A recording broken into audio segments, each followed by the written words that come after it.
Good afternoon. I'm Dan DeRosa with 19 News, coming to you from our digital desk. We're about to take you to a news conference being held by the Ohio Department of Health. That is Dr. Bruce Vanderhoff. They are concerned about the rising flu cases in the state of Ohio. Let's take you there live. And it doesn't look like they've turned on the doctor's microphone. That classical music you're hearing is from the Ohio channel. So we need to wait for them to get that microphone turned over. We'll just wait here. Looks like they might get it figured out here momentarily. We've been watching the flu numbers in the state of Ohio really all throughout the country.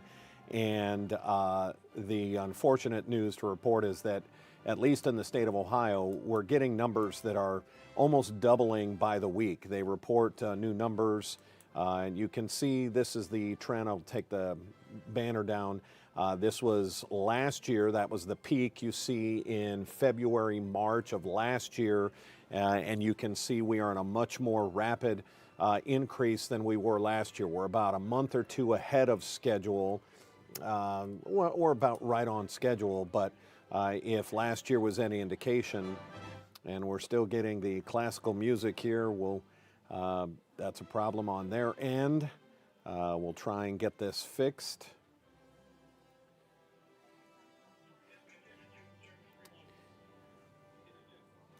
We may end up having to cut away from this, but we can at least watch them go through the charts. COVID cases are also increasing at a pretty rapid rate. Generally see this after the holidays. People have gotten together. Now people are back at work, back at school, and spreading the flu. And there is obviously the concern over the new strain, the variation of the flu. And you have to keep in mind that when they develop the flu vaccine, they have to do that months and months ahead of time to be able to have enough flu vaccine for everyone. And in doing so, they have to guess at the strain. They watch the southern hemisphere. Of course, Australia has their winter when we have our summer. They try and look at what flu is going around there. And we still have classical music coming from the Ohio. There we go. Is that children, especially those less than 11 years of age, and older adults, especially those over 65, appear to be at the greatest risk of getting very sick. But that is not because this new strain of the flu has an enhanced ability to make people sick. The issue is that we just have more vulnerable people who are getting infected in the first place. And with more people overall getting infected, we're also having more people get very ill and needing hospitalization. Now, because this is a new strain of the flu, there's also been a lot of concern expressed in the public and in the media about whether this year's flu shot is any good. Well, it is good, but it's not very good necessarily at keeping you from getting sick in the first place. It is good, though, at helping you be protected from becoming seriously ill and potentially ending up in the hospital. Look, whenever the circulating flu has changed fairly recently, and it changed significantly from previous versions, as this strain has, it's pretty typical that the flu shot may not be as good at preventing you from getting the flu in the first place. And by the way, I don't have the flu. I think the air in here just feels very dry to me. Yeah.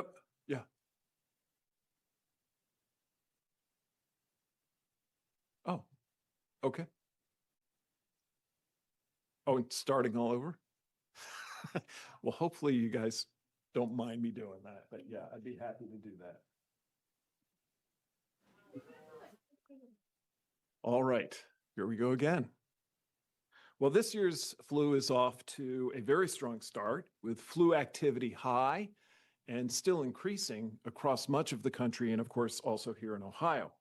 We're seeing more people than usual getting sick with the flu and also more people ending up in the hospital. Indeed, our most recent data for the week that ended January 3rd showed that we had this flu season 1,911 patients hospitalized here in Ohio. And that's up even from last year, which was a more severe flu year itself, when we had 1,305 hospitalizations in the week that ended January 4th, 2025, so the same time period in the previous year. Now, as you can see from the graphic on the screen, a spike in cases this time of year is not at all unusual. In fact, we expect it. Last year, as I said, we had a severe flu season, and we had several weeks in February where hospitalizations topped 3,000. So the pace that we're at so far this year certainly points to us potentially having I the can same take your sort of 5:30 scenario. info, James. The same sort of scenario this time, or in February of this year. Sadly, we've also seen this year's first pediatric flu death. Sadly, this was a teen in Greene County, and our hearts go out to that family. In Ohio, unfortunately, we typically see between 1 and 8 pediatric flu deaths each year. Now, we've heard a lot about this new strain of the flu that many have dubbed the super flu, and it is in fact responsible for this uptick that we're seeing. So what do we know about the super flu? Well, it's a new strain of influenza that is technically an influenza A, known as H3N2 clade K. Now, because it's a new strain, that means that most Ohioans are coming into this flu season without much in the way of protection against this strain of the flu. We have very little background immunity as a population, and this lack of immunity is allowing this strain of the flu to spread quickly. So we're seeing more people come down with the flu, but we're also seeing more people get very sick, and sick enough in many cases to require hospitalization. So who are we seeing getting more sick? Well, what we're seeing across the country is that children, especially those less than 11 years of age, and older people, especially those over 65, are the population that seems to be most at risk for getting very sick and sick enough to end up being hospitalized. But this is not because this new strain of the flu has developed any special ability to make people really sick. The issue really is that we simply have more people coming down with the flu, more people vulnerable to the flu, and with more people overall coming down with the flu, more people are proportionately ending up in the hospital.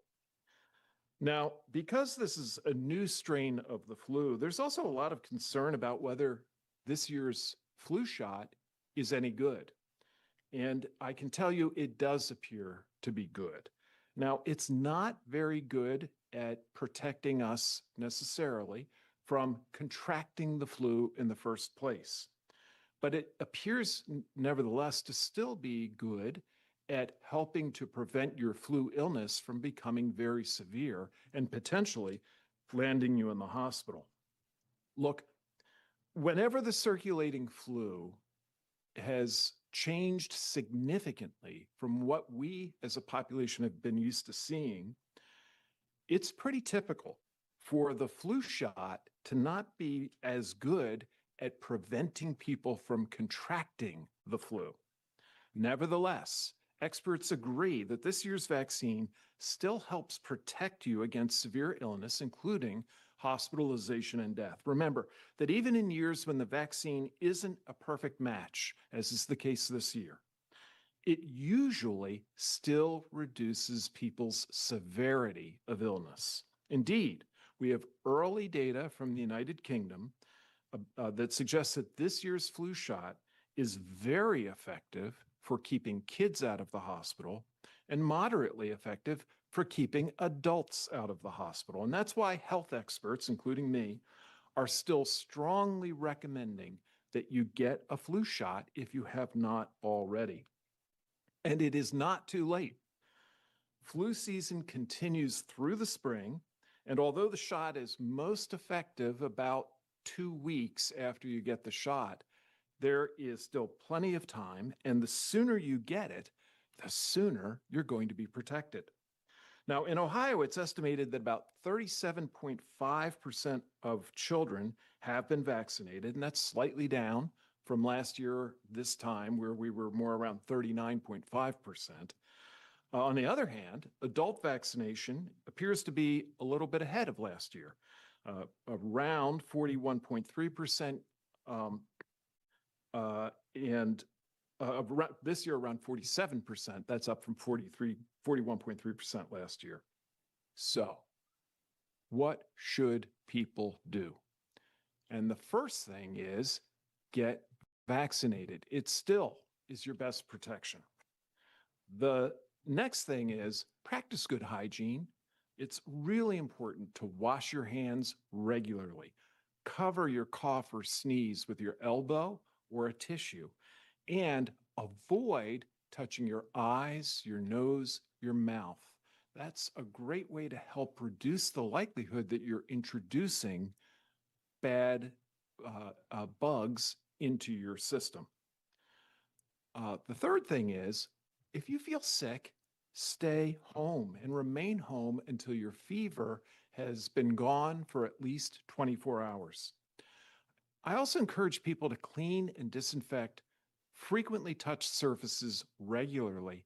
And on warmer days, like we're having here in Columbus today, crack your windows. It's nice to get some fresh air into your environment. And finally, if you do feel sick, please reach out to your doctor immediately to see if you are a candidate for one of the antivirals like Tamiflu, remembering that those medications have to be started within the first 48 hours that you are experiencing symptoms.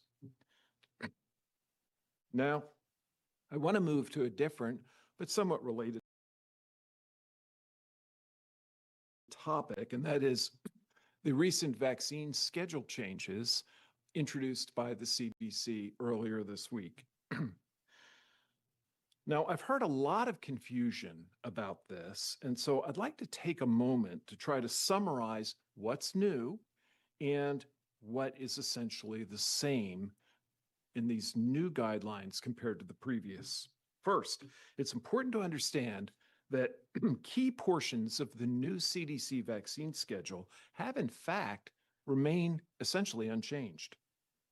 Indeed, the CDC made no change or only changed the number of doses for 12 important vaccines, and those include the HPV vaccine, which did have the number of shots reduced, the RSV vaccine, the DTaP and Tdap vaccines, which are designed to cover diphtheria, tetanus, and pertussis, the Hib vaccine, which covers Haemophilus influenza B, the pneumococcal vaccine, the polio vaccine, the MMR, which covers measles, mumps, and rubella, the varicella vaccine, which covers chickenpox, and the meningococcal B vaccine.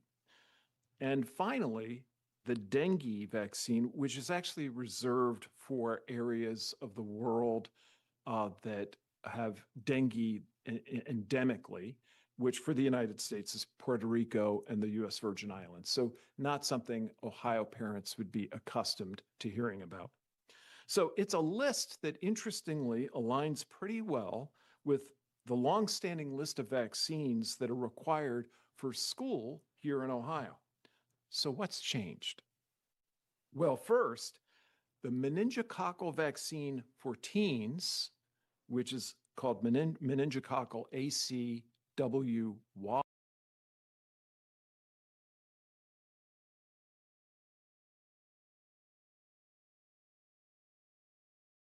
so different than the meningococcal B I mentioned before.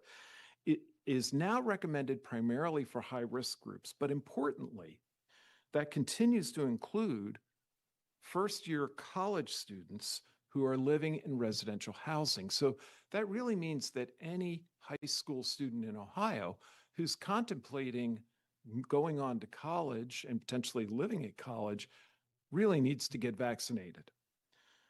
There are 5 vaccines that are now left to parents to discuss and decide on with their child's doctor rather than having a specific recommended schedule from the CDC. And those include the vaccine for hepatitis A. Hepatitis A causes a transient disease of liver inflammation. The vaccine for rotavirus. Rotavirus causes severe diarrhea, especially in young children, and can land them in the emergency room or the hospital. And the vaccines for influenza, hepatitis B, and COVID, which are vaccines that either I've addressed in my comments today already, or in the case of hepatitis B and COVID, which I addressed at my conference last month. But very important, I want to underline that no one is saying that your child can't get any of these vaccines, nor that these are not good vaccines. They are good vaccines. And pediatricians almost certainly will continue to recommend these vaccines to their patients, and insurance companies are still required to cover them without cost sharing. So, as in the past, I recommend you look to your child's doctor to help you decide which vaccines your child needs and when they need them. You know, all the controversy swirling around this issue has unfortunately obscured a very, very important point around which I believe there's a pretty broad consensus, and namely that the pediatric vaccinations have always been intended and therefore should always occur in the context of an informed parental decision. Parents should understand what the protective benefits are of each of their child's vaccines, as well as what the potential side effects are before they choose to vaccinate their child. And your child's doctor knows your child's individual healthcare needs the best and is well situated to help you and guide you in making the best decision for your child.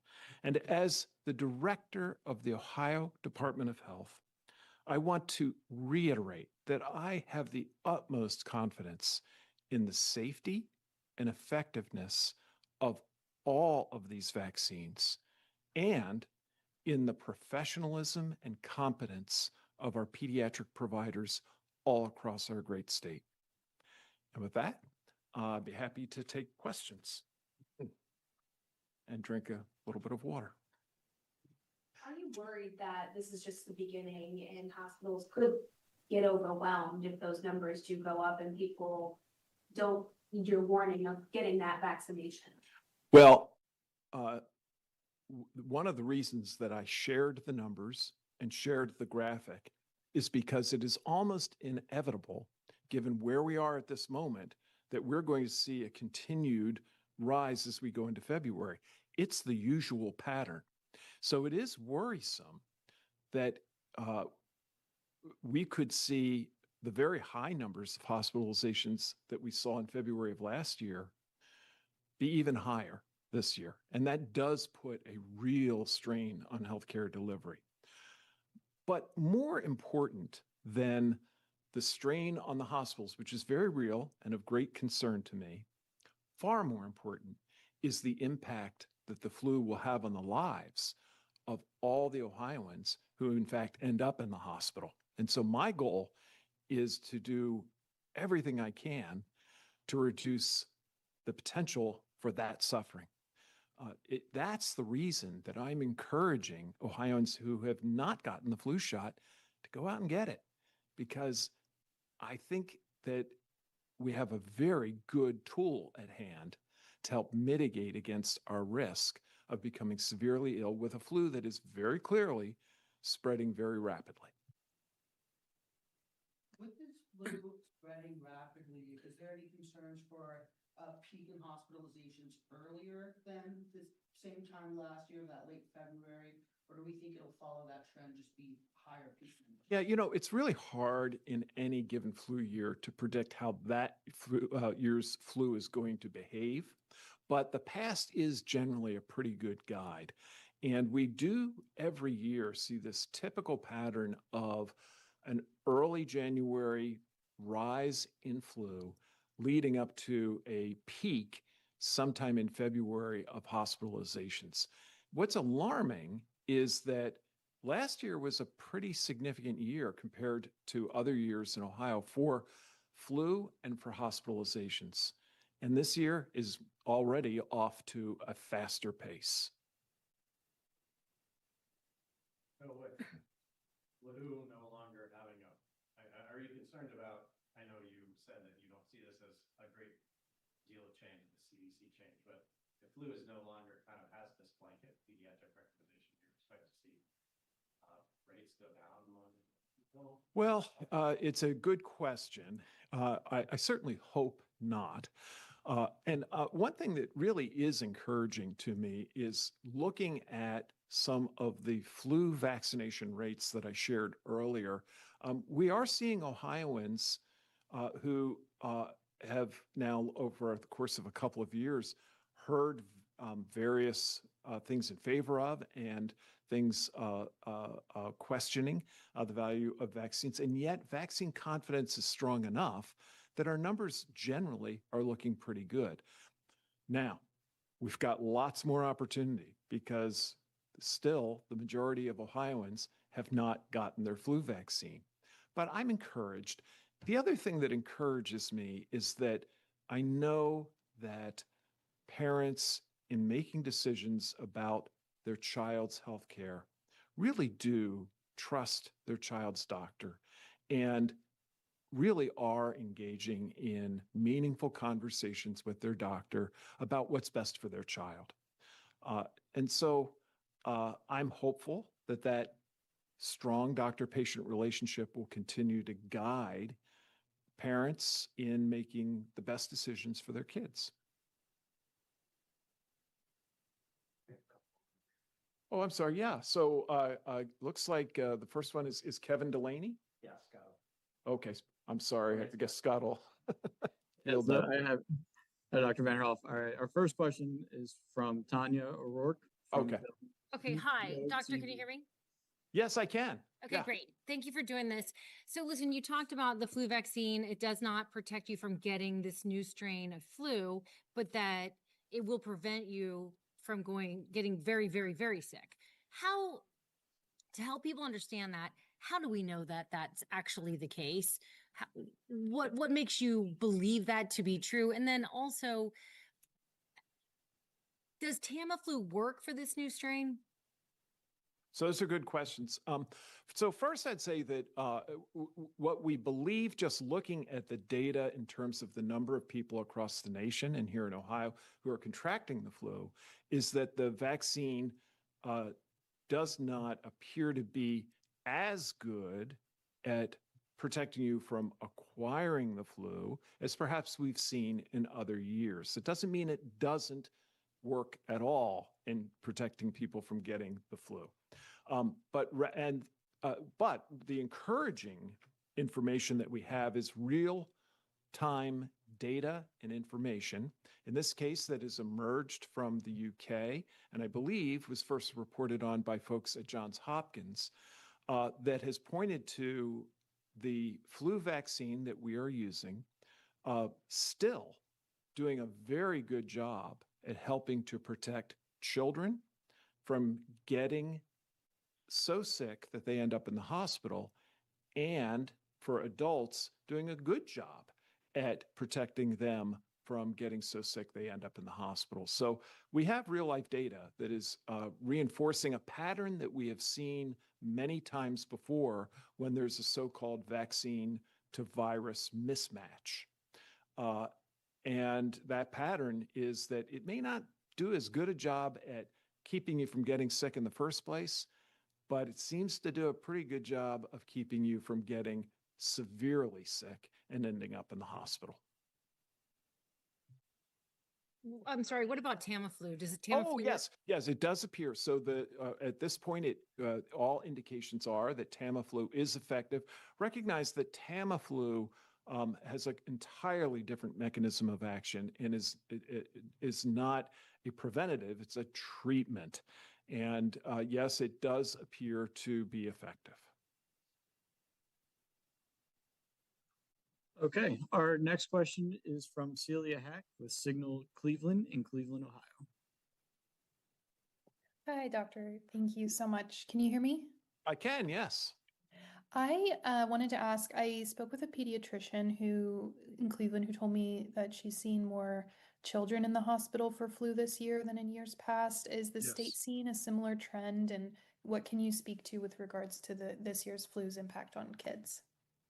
Well, it's still early, but I do not have at hand the pediatric flu hospitalization numbers as a subset of the numbers I shared earlier. However, we do know from national data that children, especially under the age of 11, do appear to be at particular risk of becoming severely ill and needing hospitalization. So that is a pattern. What the doctor has anecdotally observed is consistent with what the national data is pointing to. Thank you so much. Okay, our next question is from Samantha Hendrickson with the Columbus Dispatch. Hi, doctor. Thank you. Can you Hi. hear me okay? I can, yeah. Okay, great. So in previous press conferences, you've expressed concern about declining kindergarten vaccination rates. Yes. And given the revised recommendations, is a continued decline a concern for your office? And how might your office be discussing that topic or preparing for it? Well, it's a good question, but it's speculative. I really can't see into the future quite that well. What I would say is this. Our message continues to be the same. And that message is, first, one of confidence in the safety and the effectiveness of our vaccines at preventing a whole range of very bad illnesses. They all do a really good job. But the other message is we really do support the importance of an informed conversation that goes on between a child's doctor and a child's parents about their child's health needs, and what vaccines are best for their child and at what time. And I am hopeful that because of the strength of the relationships that exist in our state between children's healthcare providers and children's parents, that we'll continue to see the kindergarten vaccination rates improve here in Ohio. Okay, and then our final question is from Gabriel Enright from WHIO TV. Yes, Hello, doctor. Can you hear me okay? I can, yeah. Okay. Unfortunately, our area had the first pediatric flu death in Greene County, and I was wondering if there was anything else you could speak to that case. And then also, is there any data or any reason that people in the Miami Valley should be even more concerned about flu because we did have that first death in our area? Well, what I would say is that it is a reminder to everyone in your area, just as it is across the state, that flu is a serious illness. And sadly, every year, too many Ohioans die from the flu. And indeed, some of those deaths, as I noted before, are going to include our children. Flu is to be taken seriously. We have a tool at hand that the data tells us is a good tool for helping shield us, protect us from becoming severely ill and potentially dying, and that is the flu shot. So my message would be the tragedy of these deaths reminds us that none of us are impervious to the effects of the flu. All of us are vulnerable. All of us need to do what we can to protect ourselves. Flu shot plus all the other tools that I described before, including good hand hygiene and thinking about the air quality, et cetera. Thank you. You're welcome. All right. Well, thank you very much. I really appreciate your time. Dan DeRose with 19 News as we hear from the state's top doctor, Dr. Bruce Vanderhoff, on this year's flu season. It is off to what he called a strong start. He mentioned the vaccine to virus mismatch. The new strain, the variant that is out there that some are calling the super flu. You're not going to, the flu vaccine, if you received it, it may not keep you from getting sick, but they do think it's showing strong support from keeping you from getting super sick, ending up in the hospital. So it is providing some protection, but maybe not as well as some of the years in the past. We have had a pediatric death in the state of Ohio. It was a teenager in Greene County. It was tough to hear the doctors say that every year between 1 to 8 children in the state of Ohio will die of influenza. That is just a fact, and that he is encouraging you to talk with your doctor, talk with your medical provider. That's somebody you trust, especially when it comes to the vulnerable population of 11 years of age and under and 65 years of age and older. You've trusted your doctor for years. Why would you not trust them with the question of should I or should I not get my child vaccinated, or if you yourself should get vaccinated? We're going to wrap this up. We'll have a complete breakdown on this and the measles cases, yes, plural, that have popped up, confirmed in Cuyahoga County. We will have that at 3 o'clock and much more of the day's breaking news. It has been a busy day around the country for breaking news. That's going to start at 3 o'clock on Channel 19, along with our first alert forecast. Until then, I'm Dan DeRosa with 19 News. Hope you have a great day and stay healthy.